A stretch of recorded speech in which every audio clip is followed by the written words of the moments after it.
Kamu tiba-tiba sakit perut, atau kepala pusing, atau perutnya begah. Nah, jangan-jangan kamu terkena penyakit mah. Ayo, coba tonton video ini sehingga kamu bisa tahu makanan apa sih yang boleh bagi penderita mah, atau makanan yang nggak boleh bagi penderita mah. Tonton video ini yang lengkap ya, biar kamu tahu tips and trick di Info Dokter. See you.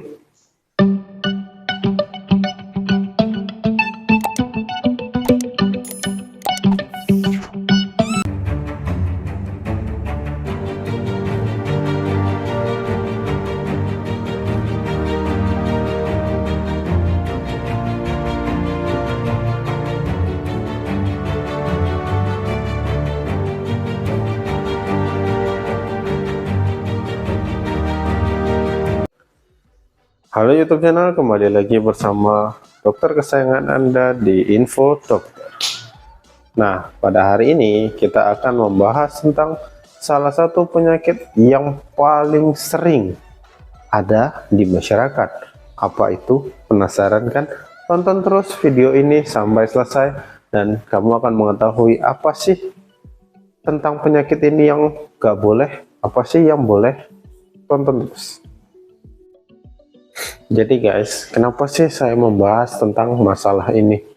Seperti janji yang minggu lalu, saya akan membahas tentang salah satu penyakit, namanya itu gastritis, atau bisa dibilang oleh masyarakat sekitar itu adalah penyakit karena asam lambung. Jadi kenapa alasan dokter ini ingin membawa materi tentang ini?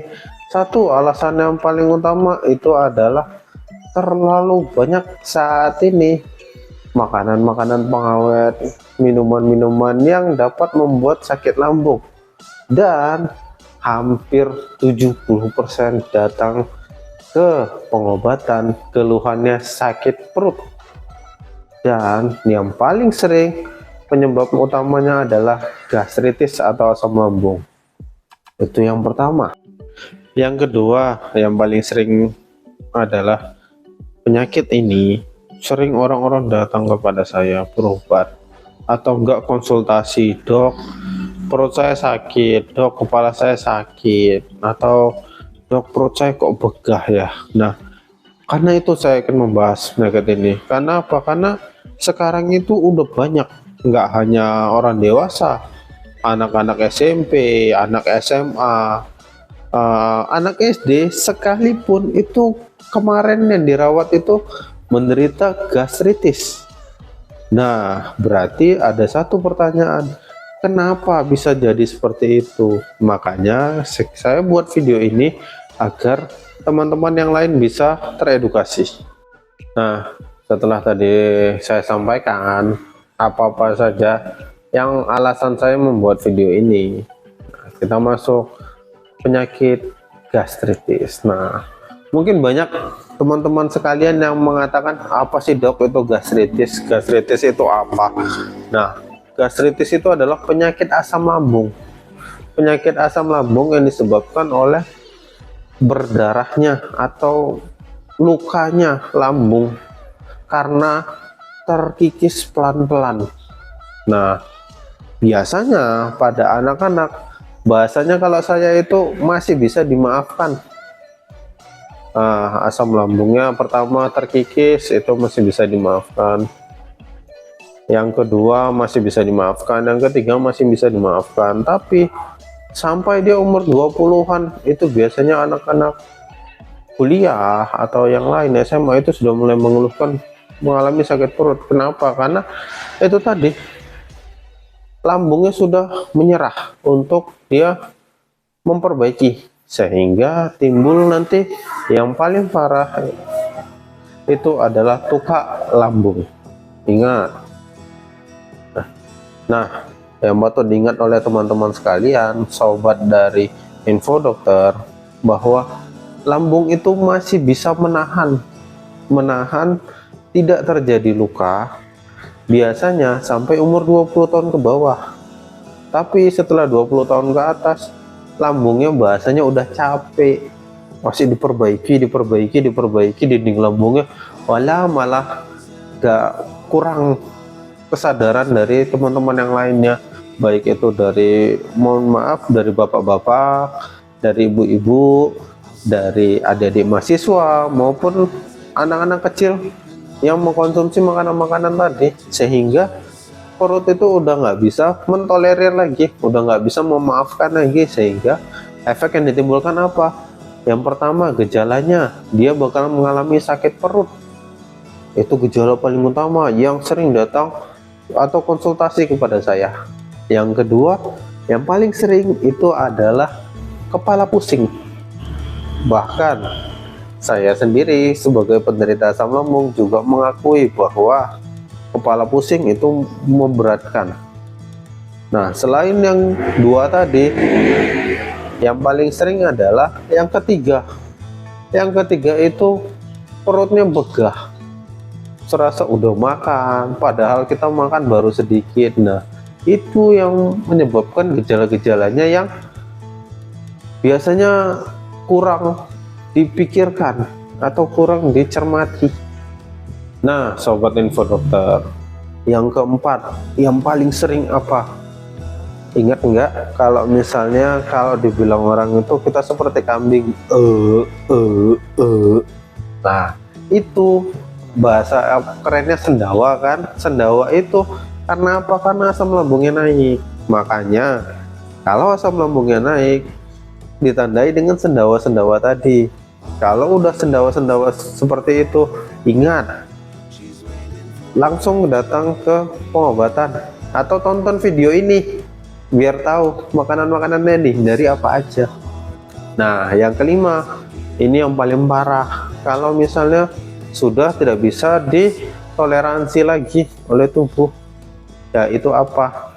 Benar sekali, BAB-nya hitam. Makanya hati-hati untuk adik-adik mahasiswa dan yang lainnya. Biasanya paling sering, wah kalau nggak pedes nggak enak. Nah, seperti itu.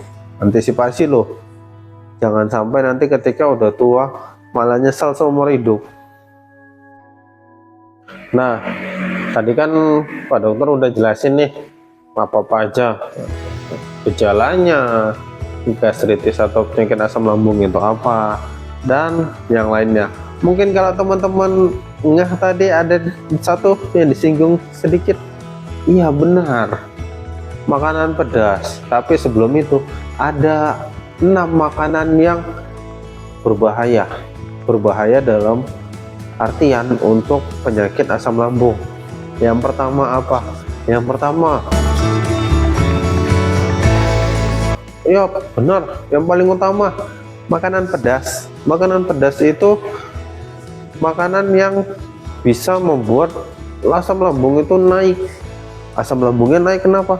Karena dia merangsang respon dari usus atau lambung itu tadi untuk bekerja lebih keras, dan dia mengikis dari lambungnya tadi. Jadi digigis lama-lama, itu yang makanan pedasnya itu yang mengenai dari dinding lambungnya, seperti itu. Nah, makanan yang kedua apa yang berbahaya? Coklat. Mungkin teman-teman yang lain semua suka coklat. Coklat itu mengandung hormon yang untuk membuat kita bahagia. Tapi kalau untuk penyakit asam lambung, bukan bahagia yang dirasa, menangis. Kenapa menangis? Karena lambungnya jadi sakit. Nah, coklat itu kenapa tidak boleh? Karena dia bisa memicu senyawa-senyawa supaya naik asam lambungnya. Nah, yang ketiga, yang paling sering selain makan pedas dan coklat. Ayo, siapa yang suka makan bawang pakai madu? Nah, bawang pakai madu boleh, asal jangan 3 kali sehari. Macam makan obat, makan 3 kali sehari makan bawang apa? Kenapa bawang nggak boleh? Bawang itu nggak boleh karena mengandung asam yang sangat tinggi. Jadi sebenarnya bukan spesifik ke bawang, tapi semua makanan yang mengandung asam. Contoh, buah sitrus itu juga nggak boleh. Bawang-bawangan tadi juga nggak boleh. Atau makanan-makanan asam lain seperti paling sering itu. Ayo, ada yang tahu? Iya, benar sekali. Jeruk nipis. Jeruk nipis itu enak kan, terutama kalau di pagi hari. Wah, minum pakai teh enak banget, pakai seger rasanya. Tapi bagi penderita asam lambung itu merupakan suatu hantaman yang keras ke lambungnya, sehingga dia memicu asamnya untuk menduplikasi atau jadi ganda. Jadi asamnya makin banyak, sehingga otomatis lambung itu yang menahan itu terkikis. Nah, seperti itu. Yang keempat, yang biasanya paling sering, ayo mungkin ada yang inget nggak?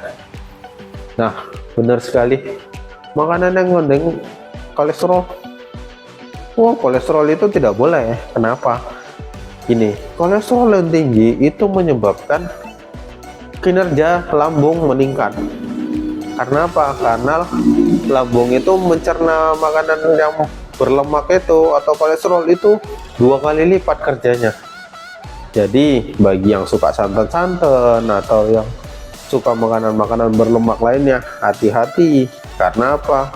Kalau kamu sakit lambung ditambah kamu makan kolesterol, otomatis perut kamu akan sakit, seperti itu. Nah, berikutnya ini merupakan yang paling terakhir tapi paling banyak dilanggar. Apa coba? Anda udah bisa nebak? Bener, kopi. Eits, tapi jangan senang dulu. Untuk pemuja teh dan kopi itu sama-sama mengandung kafein, sehingga menyebabkan asam lambung itu naik. Jadi untuk penderita asam lambung, teh sama kopi itu sama-sama nggak bagus bagi lambung. Jadi jangan bilang, wah aku nggak minum kopi, aku cuma minum teh. Jangan salah, teh itu juga berpengaruh untuk asam lambung. Nah, mungkin itu makanan dan minuman yang tidak bagus bagi penderita asam lambung. Tapi di antara makanan dan minuman ada satu faktor yang paling berpengaruh. Tapi teman-teman sobat dari Info Dokter itu tidak ngeh atau tidak paham kenapa sih bisa asam lambung, padahal yang dibilang dokter tadi dari yang 6 tadi nggak ada yang saya langgar. Ada yang udah tahu belum? Ayo saya kasih waktu. Wah, benar sekali. Iya, stres. Jadi untuk adik-adik yang kuliah atau yang anak SMA, SMK, terutama yang lagi stres-stres mikir PR segala macam. Kalau untuk anak kuliahan skripsian, kalau untuk orang tua mungkin ya masalah hidup banyak. Nah, jadi stres itu mungkin nanti akan kita bahas di topik yang berikutnya. Tunggu aja video ini, makanya subscribe, like, and share video ini biar nggak ketinggalan info-info berikutnya. Namanya juga channel Info Dokter. Kita lanjut masalah yang tadi.